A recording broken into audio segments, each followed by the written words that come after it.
اللهم أدخل على أهل القبور السرور، اللهم أغني كل فقير، اللهم أشبع كل جائع، اللهم اكسو كل عريان، اللهم اقضي دين كل مدين، اللهم فرج عن كل مكروب، اللهم رد كل غريب، اللهم فك كل أسير، اللهم أصلح كل فاسد من أمور المسلمين، اللهم اشفي كل مريض، اللهم سد فقرنا بغناك، اللهم غير سوء حالنا بحسن حالك، اللهم اقضي عنا الدين وأغننا من الفقر إنك على كل شيء قدير.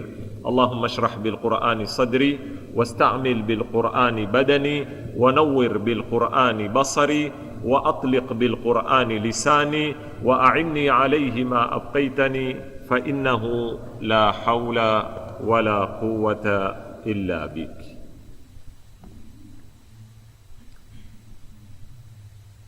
Tuko katika kumzungumzia muballigh. Muballigh ni nani? Wadhifa wake ni upi? Majukumu yake ni yapi?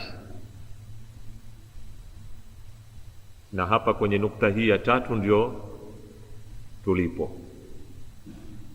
Jana nimezungumza mpaka jukumu la 6 ambalo tulimaliza ni muwajahatu taghut. Kusema muballigh ni mlezi, muballigh ni mwalimu, muballigh ni mtengenezaji fikra za watu katika uongozi, muballigh ni yule anaibaini mambo waziwazi, muballigh ni yule ambaye yuwalinda fikra potofu zisiingizwe, muballigh ni yule anaoongoza watu wake kupambana na matughat. Jukumu la 7 katika majukumu muhimu ya muballigh kwa umma wake ni kuelewa makundi ya upinzani na kuyajua namna ya kuyapanga makundi yale. Wakati anapokuweko katika jamii, mbali yeye kuielewa jamii yake, ana haja ya kuzijua zile khalaya, zile zikundi zinazotembea dhidi ya kujengwa umma ule. Si tu na kuweza kuelewa hatari zipo wapi za zaidi na za afadhali na za nini. Leo katika elimu za kijeshi, hususan katika mambo ya kiistratejia za kijeshi, wasema hakuna mwenye akili ambaye yaftahu jabaha au jabahatin mutaaddida, aweza kufungua zita kwa kila pande kwa mara moja. Mfano, leo haiwezekani nchi iko kwenye zita na Somalia mfano kama nchi yetu, wakati huo huo ije ifungue zita na Tanzania, ifungue zita na Uganda, ifungue zita na Sudan, hawawezi kupambana. Sababu fi nihaya wewe una imkaniyat, una uwezo sawa sawa wa kibinadamu au wa kiala. Wapiganaji ulionao wawe ni 100,000, ni 200,000, ni 500,000, lakini fi natija wako kwenye idadi maalum. Silaha ulizonazo, una ndege ngapi, una zifaru zingapi, una bunduki ngapi, uwezo wa kiuchumi ulionao wa kuendesha zita. Unapoitukua nchi ukaitosa kwenye zita kila upande, huwezi kujigawanya. Sasa hapa kunapokuja kwamba kweli mimi nimezungukwa na maadui kila upande, lakini ni ushujaa au ni uhodari wa kufungua zita kwa mara moja na wote? Hapa ni jukumu la muballigh kujua namna ya kuzicontrol yale mapambano. Angalia Qur'ani yamuongoza vipi Mtume sallallahu alaihi wasallam. Mtume alipoanza da'wa yake akatoka Maka akaenda Madina, alikuwa ana grupu karibu 4 za ndani, kabla hatujazungumza super powers zilizoko nje kama dola ya Fursi na dola ya Rome. Pale pale ndani makundi ya upinzani yalikuwa katika makundi kadha wa kadha. Kwanza Makuresh wa Maka, pili Mayahudi walioko katika Madina na vijiji vya Madina, Yathriba na wapi na wapi, ina Banu Quraidha sijui na Banu nani. Tatu, kulikuwa na baadhi ya Wakristo, kundi la Kikristo lilikuwepo, na ndio utakuta katika baadhi ya mijadala ya Mtume kama ile faman hajaka fihi min ba'di ma ja'aka min al-ilm, kile kiswa kinachojulikana kiswa cha mubahala cha kuwapizana.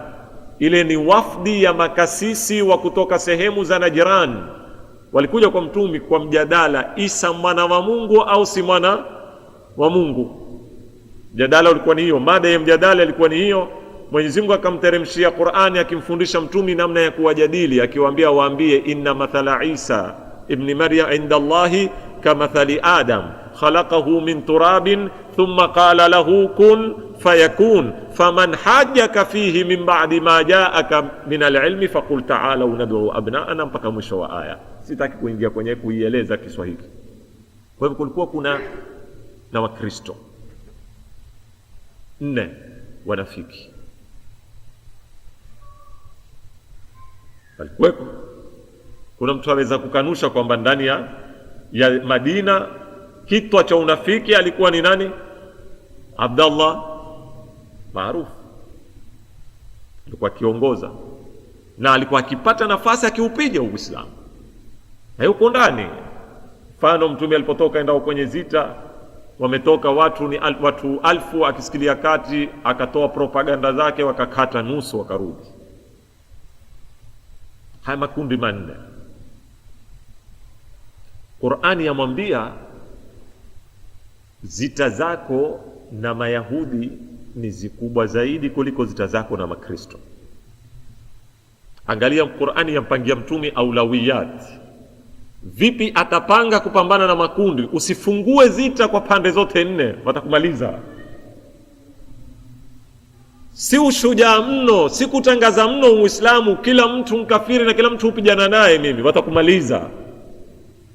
Angalia adui zaidi kwanza nani, hatari zaidi nani, pambana na yeye. Hao wengine ukiweza kuzigandisha khilafu zako na wao kwanza zilalishwe hizo khilafu. Ndio utakuta katika suratul Shura, katika suratul Maida aya ya 82 Mwenyezi Mungu amwambia Mtume, la tajidanna ashadda an-nasi adawatan lilladhina amanu alyahuda walladhina ashraku. Baovu sana mando wa kupambana nao makundi mawili.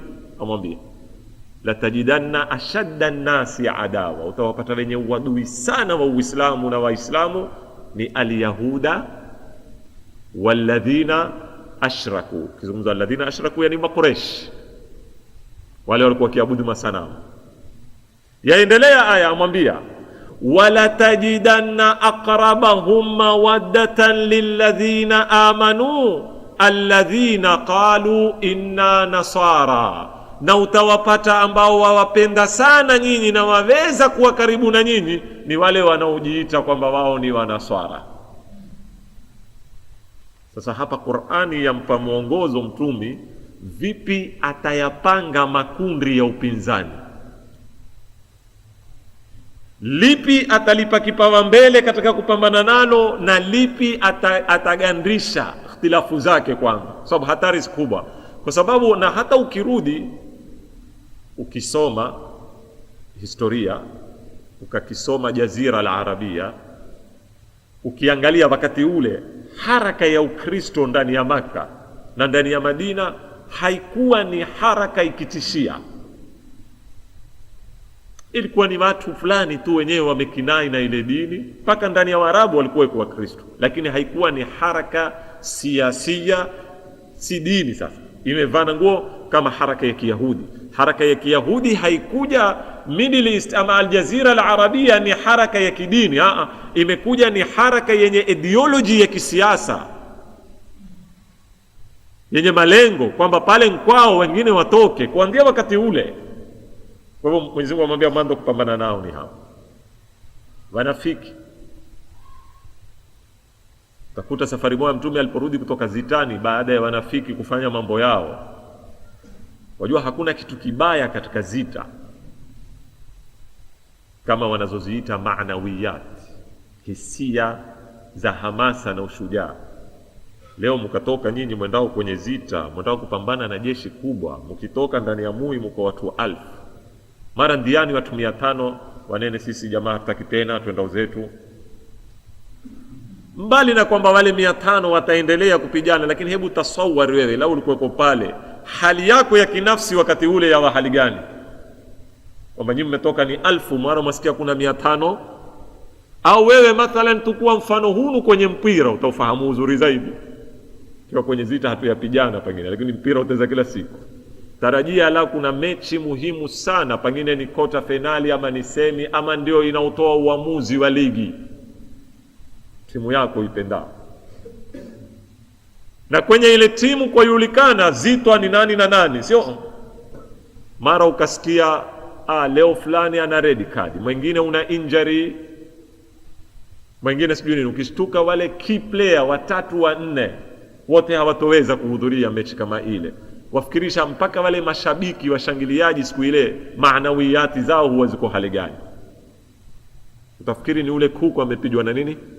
Amepigwa na mvua, yani namna wanavyosinyaa.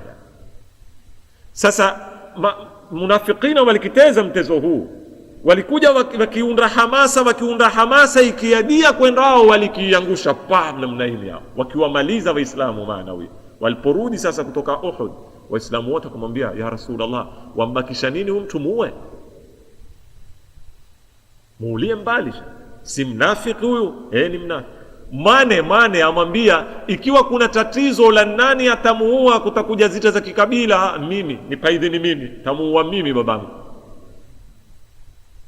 Mane Abdallah ilikuwa ni Muislamu mwenye imani, amwambia Mtume mimi tamuua babangu.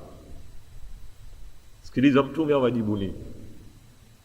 Awambia kalla la staki waateni waishi ndani ya Madina wanafiki. Kwa nini? Atoa statement yake muhimu ambayo pengine watu mpaka leo hawajaweza kuisoma uzuri ile. Awaambia aturiduna an yaqula an-nasu bi anna Muhammadan yaqtulu ashabahu, mwataka kutoke propaganda sasa hivi ndani ya mui na ulimwenguni kwamba sasa Muhammad baada ya kuua maadui imeanza kutoa na upanga kutinda na watu wake. Yani nyinyi mwataka kunifungulia jabha dakhilia, sasa mimi nazita huku upambana. Hizi ni muhimu zaidi kwanza, mwataka nifungue na zita zingine za ndani. Wale wa nje watateka advantage na propaganda na nini kwamba mwangalieni sasa ameanza kuwaua na watu wake, kwa sababu si kila mtu wao katika wale watu wake kuna wengine wa kweli, kuna wengine marongo. Sauti itakayokutoka itatoka umeua watu wako tu, sababu ule ukufu wete ungia msikitini uswali na nyinyi uswali ufunga, itakumaliza. Sasa hii pia ukiangalia ni falsafa. Mwenyezi Mungu amwambia ilaza mando mapambano yako na Wakristo, yaweke kando mapambano yako na nini, na wanafiki. Rakiz mapambano yako kwa sasa kwa Mayahudi na nani, na mushrikina.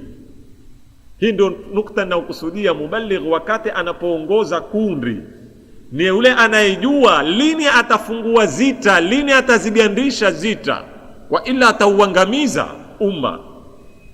Kama leo mathalan, leo wapani tofauti na misimamo yetu ilivyo kuhusu masala ya MRC, tuiweke kando hili neno MRC, lakini hisia za kudhulumiwa na kunyanyaswa. Ikiwa MRC yamaanisha wapwani kunyanyaswa, kukiukwa haki za wapwani, kila mpwani ni MRC. Ainue bendera, siinue, aandike, asiandike, ni MRC. Leo kila mpwani ajua ardhi za pwani zimetezewa kiasi gani. Kila mpwani ajua mikataba imekiukwa kiasi gani, kuanzia katika masala ya ardhi, administration na mengineo yamekiukwa. Kwa hivyo leo ikiwa sisi tuko katika harakati za kukomboa haki zetu, sawa. Ikiwa kuna kundi laona haina haja kwenda kutengeneza MRC na silaha, kuna ndia za kisiasa, ahlan wa sahlan, sawa. Ikiwa kuna makundi mengine waona ndia ya kupata haki zetu ni hizi, twaweza kukhtalifiana kama yule aliponena, ibaratuna shatta wa husnuka wahid wa kullun ila dhaka aljamali yushiru. Amwambia Mtume sallallahu alayhi wa sallam, lugha zetu zaweza kuwa tofauti. Ule huzungumza Kigiriama, ule huzungumza Kipokoma, ule huzungumza Kiswahili, ule huzungumza Kiarabu. Sote twaweza kuwa na lugha tofauti, lakini urembo wako ni ule ule mmoja. Na sote kwa lugha zetu tofauti twauzungumza urembo huno mmoja wa Mtume Muhammad sallallahu alayhi wa sallam. Kwa hivyo na sisi tungakhtalifiana lugha za kisiasa, za MRC, za IPK, za mpaka mwisho, ibaratuna shatta, lakini haki zetu ni zile zile moya, dhulma ni ile ile moya, sote twailenga ile, tofauti kila mmoja aizungumza kwa lugha yake. Sasa hapa tunapokuja kwenye mapambano haya, pana hadhari kuamshwa zita zisokuwa na haja. Sasa hivi pana haja ya kujua kutoamsha. Hakuna haja na wao wajua kuiteza hii mipira, watujua.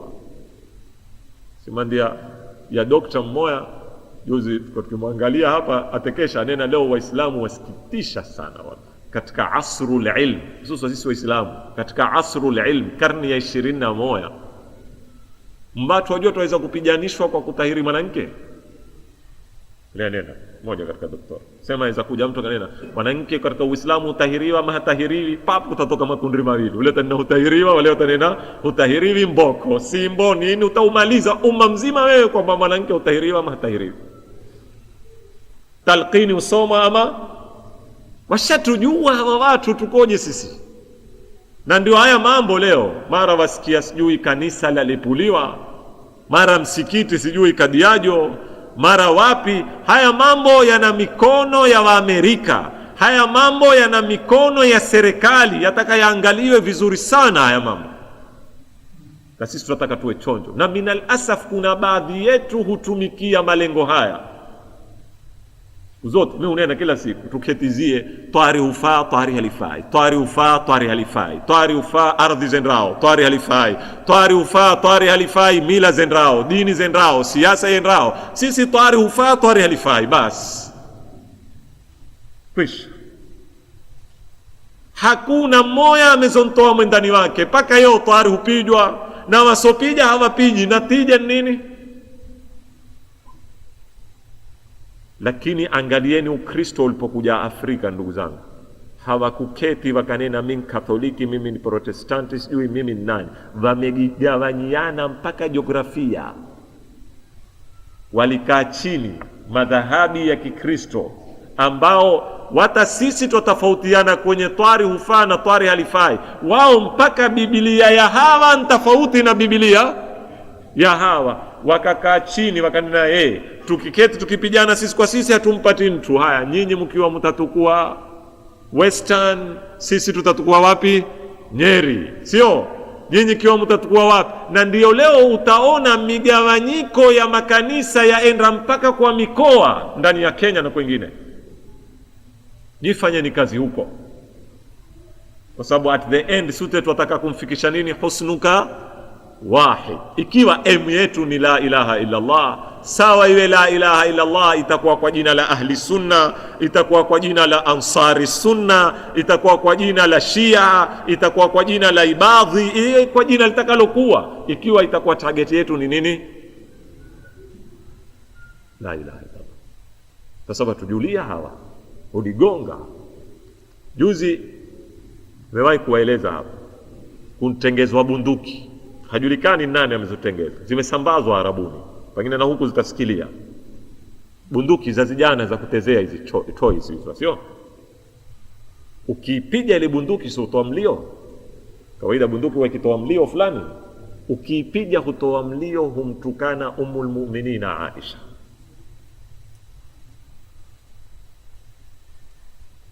Taban imetolewa kwa jina hajulikani naitoa, kama vile pamphlets zinatolewa kwa siri usiku zikatatawanywa mabarabarani, ukamwona mtu tukanwa tu. Sababu wajua sasa, ukishakuitoa bunduki hiyo, ndugu zetu Waislamu Masuni wote mato yao wataekeza wapi? Mashia. La, masala yamezungumzwa juma lililopita mpaka Sudani, wapi makhatibu wa juma wote walani zitu hizi. Kibunduki zimetengezwa yani. Batujulia vizuri sana hawa watu shekhi. Wajua kutezana sisi vizuri sana. Wajua hichi kibunduki tu inshallah kutapigana kwa mabomu kuuane mpaka wamalizane hao.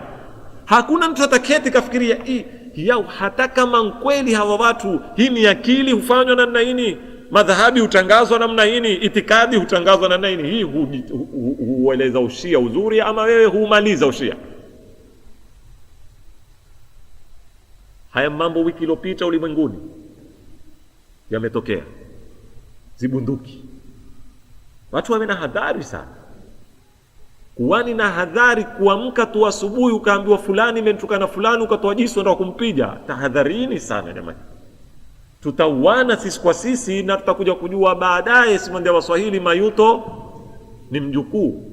Na watu wanaotupangia mambo haya wana akili kubwa sana, watujua vizuri sana, wametusoma vizuri sana. Tutaweza kuwa kiswa kama cha wale vijiji viwili waliopigana wakamalizana kwa sababu ya mbwa na paka. Sema kijua kile kiswa cha mbwa na paka? Ule bwana alikuwa na paka wake na ule alikuwa na mbwa. Ule mbwa akaenda akampiga ule paka, akamfinya mpaka akamuua. Ule kitoka alomuua paka wangu nani, kama kuna mbwa mkunda kwa huko, kama andamambia ule mbwa kamandika simbo naye kamuua. Mwenye mbwa akatoka kia kumuuliza, akampiga huyu kamuua. Watu wa huyu akatoka wakatokamuua ule, kishtuka zijiji ziwili. Kukauana, kukatindanwa mpaka kulipotia fahamu mwenye akili wao, ambia jamaa la tartibuni, si upigani ya nini? Ikiandama ni mbwa amemuua paka.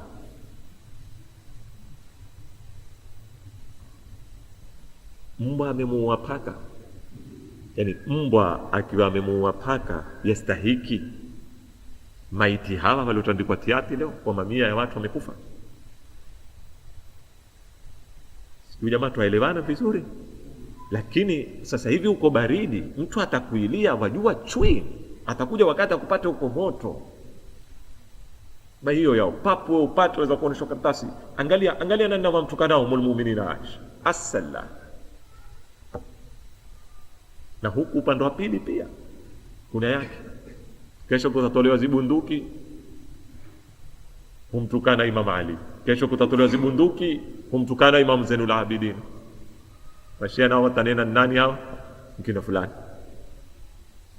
Haya mambo tutaka tuyaangalie vizuri sana.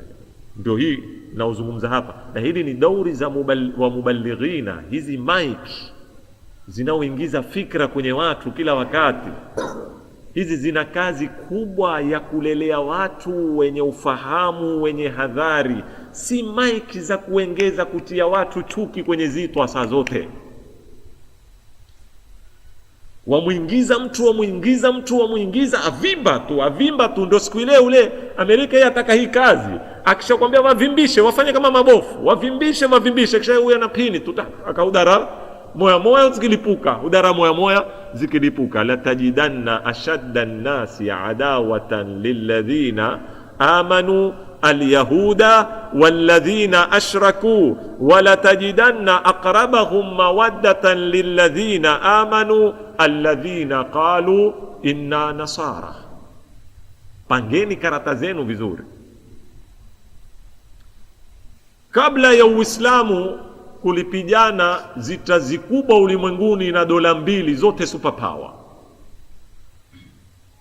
daula ya Rum na daula ya nini, ya Furs. Kama leo ukizungumza Amerika na Russia au Amerika na China, zita hizi zimerekodiwa kwenye Qur'ani. Kuna sura hasa yaitwa Suratul Rum. Umeiona kwenye Qur'ani Suratul Rum. Kwa nini imeitwa Suratul Rum? Yazungumza zita hizi, wapigana wote wawili makafiri. Kwamba kuna mmoja huku Mtume, kule kuna Abu Jahali. Huku ni Abu Jahali na kule ni Abu Sufyan. Alif Lam Mim ghulibatir Rum wa hum min ba'di ghalabihim sayaghlibun fi bid'i sinin. Yatoa bishara Rom ilipigwa mara ya kwanza. Mwenyezi Mungu atoa bishara Rom itapigana tena na itakuja kushinda. Na kuna baadhi ya riwaya zimesihi hazikusihi, lakini zatupa sisi ndia kwamba Mtume kinafsi alikuwa akiomba Rom ishindwe. Yani emotionally alilalia upande wa nini? Kwa sababu gani? Kwa sababu kule huabudiwa Mungu japokuwa wa majongojongo, huku huabudiwa moto. Kule ni Ukristo, huku nini? Ni umajusi. Dola ya Rum ilikuwa ni dola inaoamini Ukristo. Makao makuu ya Kikristo yako wapi? Yako kule. Kwa hivyo hata kama hunenwa Isa mwana wa Mungu nini, lakini simwambia Mwenyezi Mungu kwenye Qur'ani atuambia qul ya ahlal kitabi ta'alu ila kalimatin sawa'in bainana wa bainakum. Kidogo tuko karibu na wao kiitikadi. Kwa hivyo akataataf na Rum, na yeye akaiona Fursi ni hatari zaidi kwa wakati ule. Kama leo tunapokuja leo Mrasia, juzi nimezungumza na Muamerika na Mchina, wote ni sawa sawa kwetu, lakini haimaanishi wote ni sawa sawa. Kama wengine wasema leo wataka dola ya Kiislamu kama dola ya Irani itangaze zita dhidi ya Russia, itangaze zita dhidi ya nini, ya Sin, itangaze zita. La, jua kutumia karata. Kama vile Mtume alivyoambiwa mwanzo wa Kristo gandisha mapambano yao, mwanzo malizana na nani? Na Mayahudi. Sasa hivi hatari zaidi ya ulimwengu ni Amerika. Ingawa Russia tusisahau ni mkomunisti na aliulisha dharubu ulimwengu wa Kiislamu, alhamdulillah, nyuma huko. Lakini haya ni katika masala ya uhodari. Sitaki nifafanue zaidi ya hapa. Jukumu la 8, ihtiramul akharin wal bina ala ma wasalu ilayhi. Jukumu moja la mubalighin ni kuheshimu wenzake na kujenga akianzia pale walipofika wenzake kuendeleza. Bali heshima ninaizungumza hii hapa si heshima ya barabarani. Heshima ninaizungumza hapa ni heshima kwa maana ya kujali wenzako walioko uendani wafanyao au waliotangulia kufanya. Kwa sababu tabligh ikiwa yamaanisha kuleta mageuzi katika umma, mageuzi katika umma, uongofu katika umma, si jambo hutengenezwa likamalizika leo. Ni jambo hutangiliwa kwa juhudi za kuendelea kihistoria, pengine generation 3 ama 4 mpaka watu wakafika pale watakapo. Ni mfululizo wa mikakati imezobuni, hususo pale tunapozungumza kwamba tunataka zile goals za mbali. Wewe waweza kuja ukaasis katika haraka, umri wako ukamalizika ukafa, wakaja wengine wakajenga pale ulipofika wewe wakaendelea, wakaja watatu wakafika pale wakaendelea. Hivyo ndivyo mambo yanavyokwenda. Sasa tunapokuja kama mubaligh, wewe unapokuja katika uwanda, sharti ujue kuna waliokutangulia, kuna na watakaokuja, kuna na walioko uwandani waliokutangulia kufanya hata kama hawajafa. Na hapa tuna tatizo sasa. Wa ila kukitokuwa na mabda hii, kila mtu ataanda sufuru, na kila atakayekuanda zero ndio utaona sisi siku zote hatupiti namba 3. Soma harakati zetu, utaziona harakati zetu zitakuja zina baa fulani, zina sakafu, hazivuki hapa. Utaanza kutatengenezwa chama, kitakuya kikifika hapa kitafanya nini? Kitayayuka, kutaanza kingine. Kwa sababu tatizo kubwa lilioko ni kwamba tuna shida sana katika kukubali mabda hii. Kwa mtu leo amekuja ni mubaligh kana kwamba siku zote hakukuwa na Muislamu, wala watu walikuwa hawaswali, wala watu walikuwa hawafungi. Yeye mtume imeteremshwa, yeye ndio watu waanza kuswali, yeye ndio watu huanza kufunga. La hasha wakani. Leo ukiwa wewe umefungua mato ukaketi Amu ukaona kuna misikiti 30, kuna misikiti 40, wewe ukajiuliza mimi ni shekhe, nimepata elimu, nani walionifundisha? Wewe ukajiuliza namna hiyo, yani hizi madaris ziliasisiwa na nani? Kuna madaris zina 50, kuna madaris zina 60, kuna madaris zina 80 ndani ya hii Amu. Taban ihtiramu al-akharina la yani adama naqdihim. Pia tufahamiane vizuri sana, kuwaheshimu haimaanishi kutowachambua na kutokosoa pa makosa. Wote kuwili matata, si kila walichoeta wala dhalina amin, na si kwamba hawakuna walichofanya. Yani tuliofanya sisi huanda sasa, yani sisi ndio kila kitu. Katika yaliyopita kuna taasisati, yani kuna misingi imebuniwa. Kulikuwa pengine tuna makosa fulani, tukhtalifiana kifikra, tukhtalifiana kiaqida katika mambo yale, lakini kuna misingi yameasis, sisi tunajengea juu yake. Na si katika dini tu, katika mambo mingi katika jamii yetu sisi tuna tatizo, hatuna historia nyuma, huanda pale tulipo siku zote. Mfano leo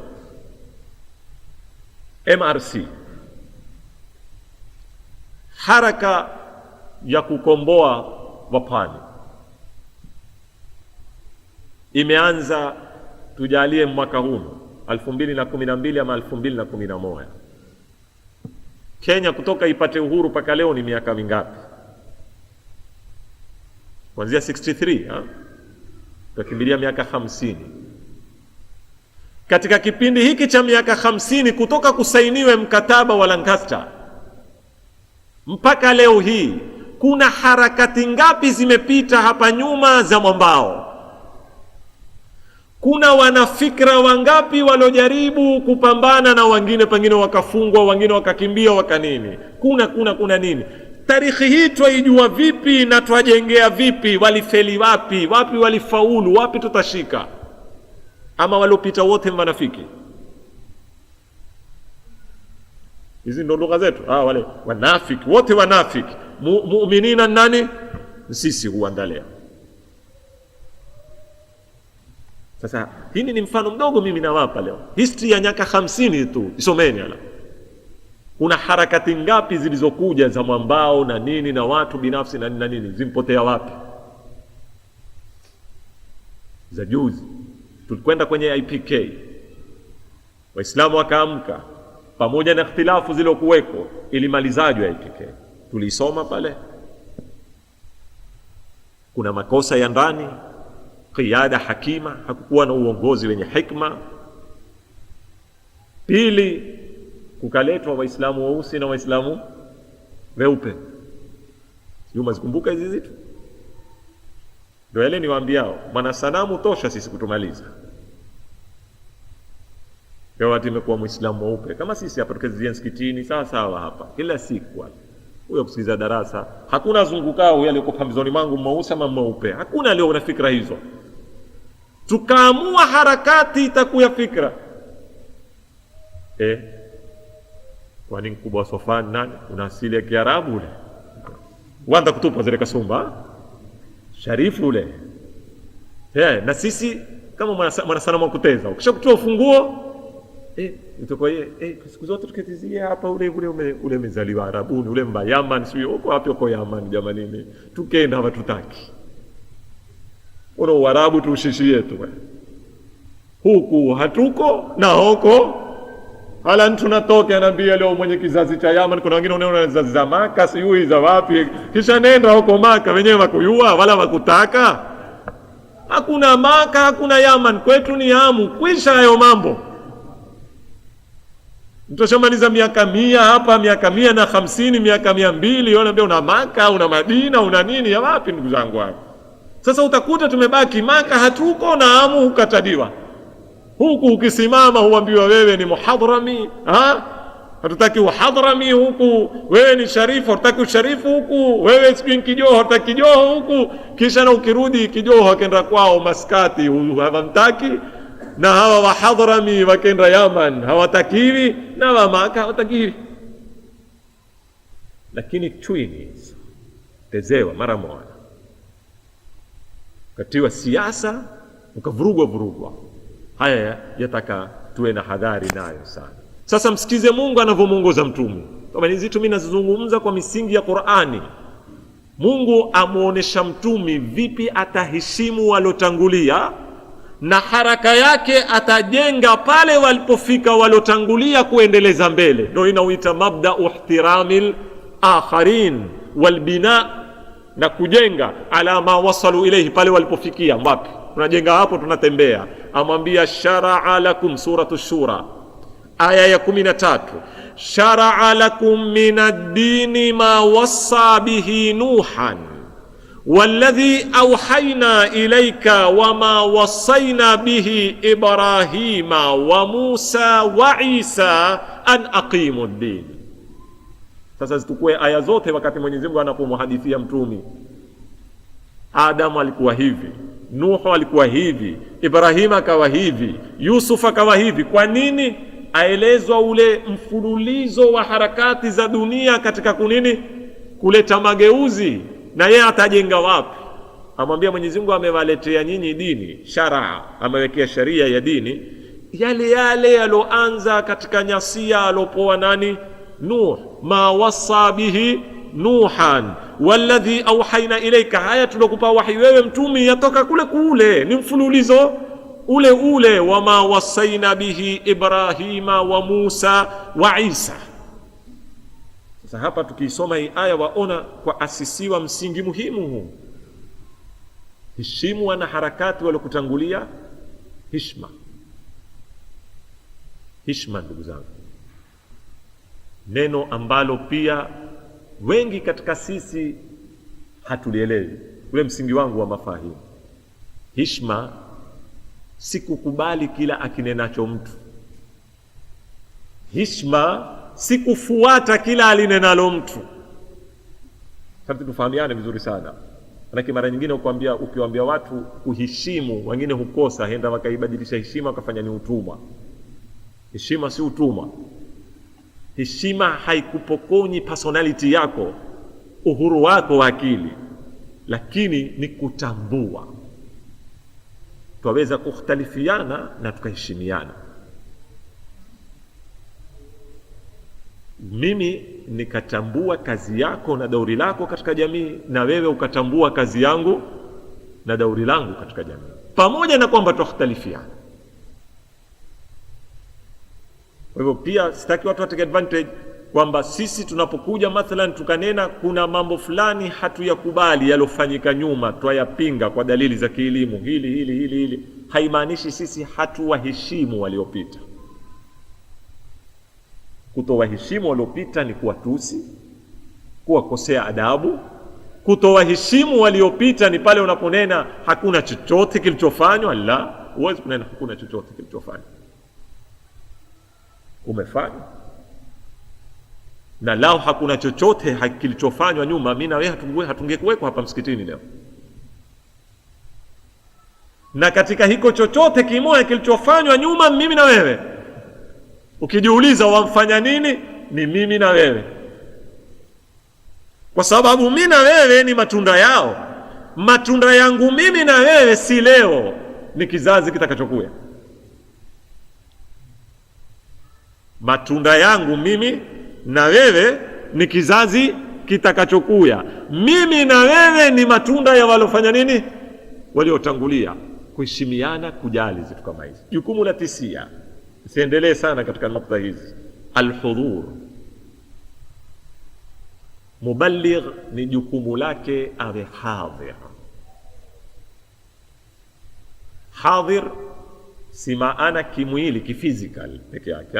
Kuna mambo huwezi kuwa hadhir kifizikal, lakini unakuwa hadhir kimwili panapohitajika kimwili, kifikra panapohitajika kifikra, kiakili. Yani an yakuna hadhiran biilmihi wa fikrihi wa shakhsihi wa tajrubatihi fi saha, uweko katika ground. Hakuna tablighi ya kukimbia jamii, hakuna communication. Tablighi ni sampuli za communication. Vipi utakimbia inziwa kama wanavyoita, kujikunyata, kujitenge, ndio mlima wa jini, kuketi kule kumwabudu Mungu tu peke yake? Kama vile tunakuwa abid, si muballigh. Sasa misamiati hapa inapotea. Wako ubadi katika historia ya Kiislamu. Kuna watu waliamua kumwabudu Mungu na wakaona katika ndia moja ya kumwabudu Mungu ni kugura miini na kwenda kuketi majangwani na majabalini. Wale huitwa ubad, hawaitwi muballighin.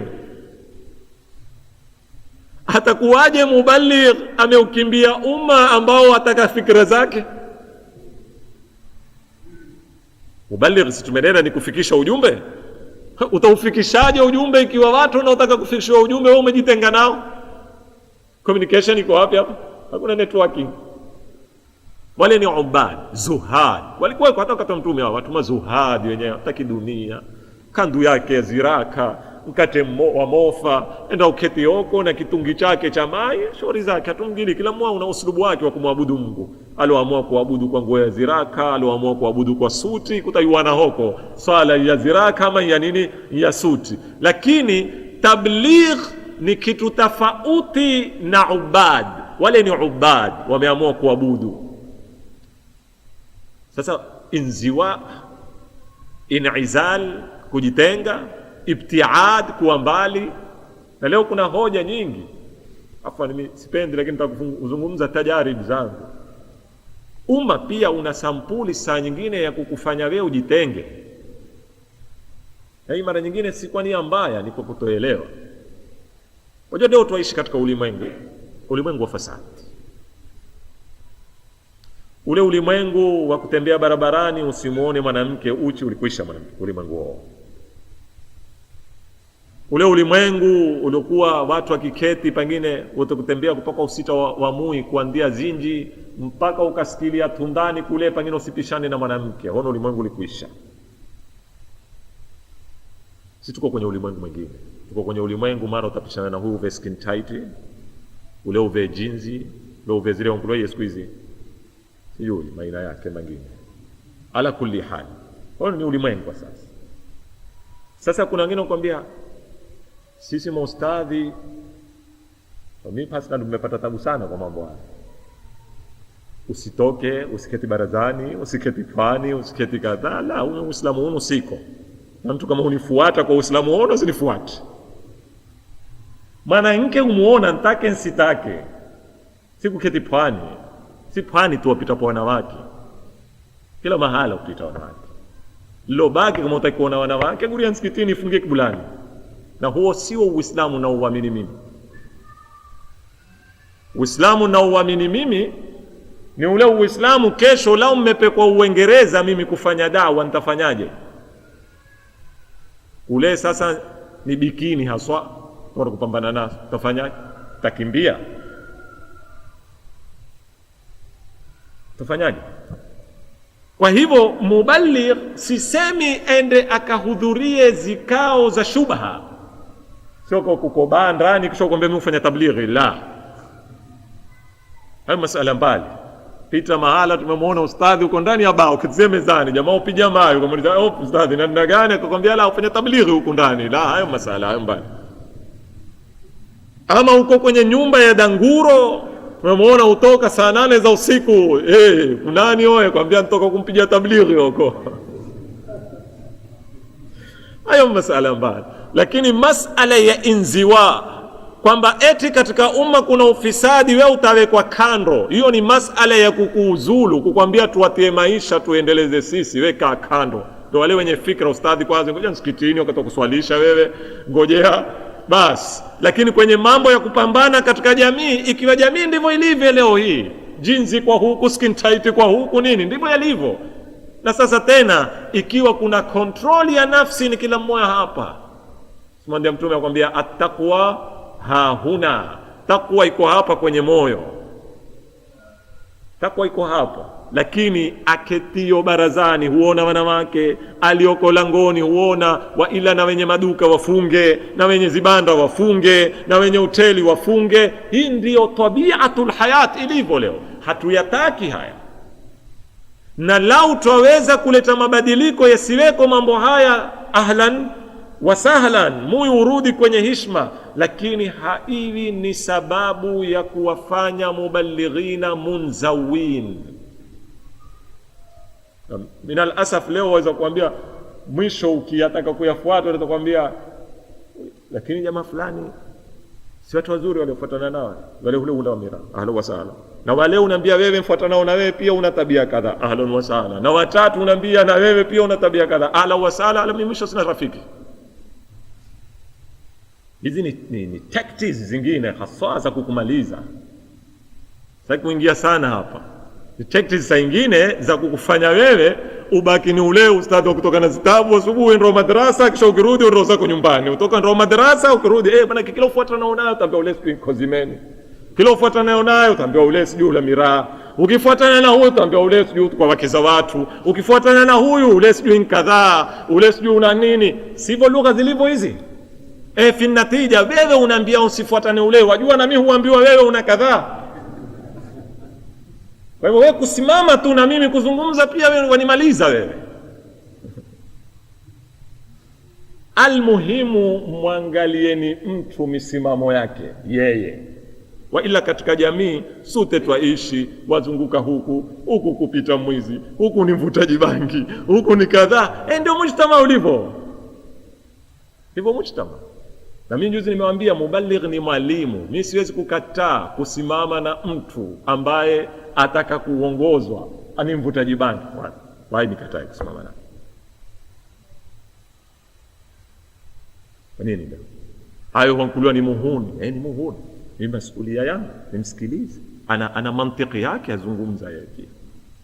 Ana lugha yake, ziwe za za nini zote nazisikilize.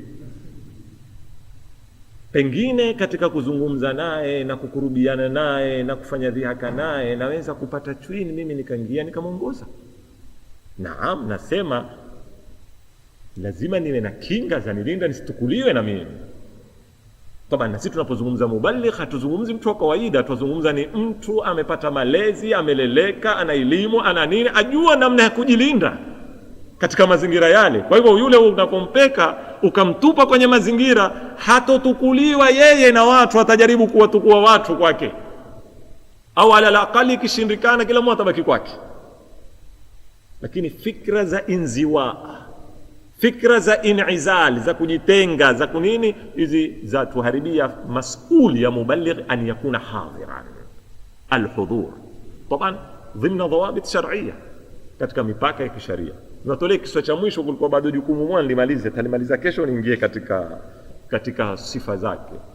Na kiswa kupokewa kwa watu mbalimbali. Mimi nimemsikia mzee wangu, pengine naweza kwa mwingine amekisikia katika kutaja majina, ima ni baina ya mwenye Badawi na mwenye Said Muhammad Adnan, na ikiwa wengine wale mwenye Mansabu nini. Wakati huo kwenda mgahawani ni dhambi kubwa. Kinaenda mgahawani, wajua maana mgahawani? Kuingia hoteli kula. Sikwambii baa, kuingia hoteli.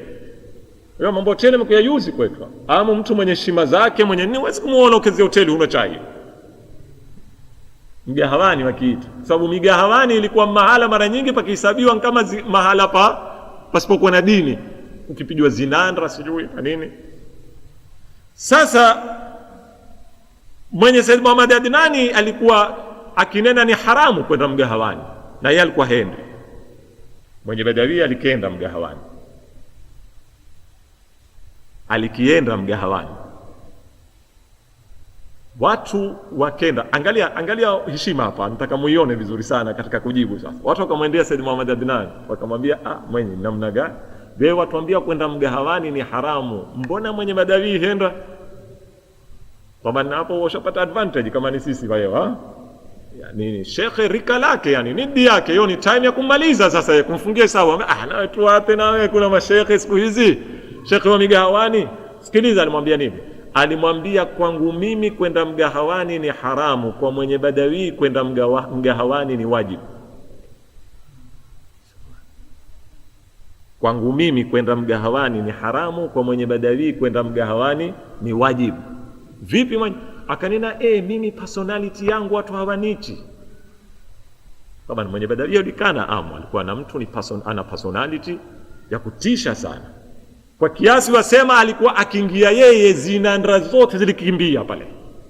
Akiingia tu akiketi kwenye ule mgahawa, ule munkari wote ulikuwa pale ulikinyamaa. Na kila mtu alikivuya akikimbia.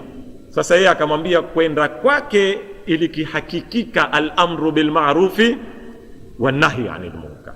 Mimi kenda jamaa huendelea hupandishwa na sauti. So umeiona hiyo dhurufu zilivyo, walhamdulillah rabbil alamin.